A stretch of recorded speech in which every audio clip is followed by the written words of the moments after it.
So right here we got the big boy fired up. We are running just over 200. We want to get that up to 225. I'm going to show you guys how we run the fire today. So we've been smoking with mesquite. We're just going to continue with oak because we're done smoking. We're about to wrap these ribs up.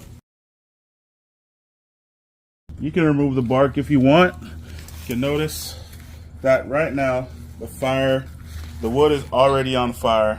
It's already going because we had it preheated up here. Not something you must do, but I like that.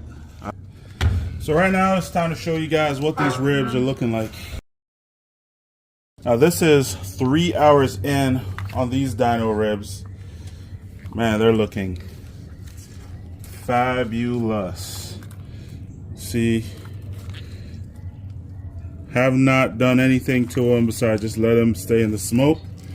No seasoning was on the back, kept the membrane on there. Really solid pullback. Man, beautiful color. All 4 racks with the salt, pepper, garlic. So now we're gonna wrap these up. So stay tuned so you see the finished product. We're gonna make a complete video of the whole cook so you guys will get to see it.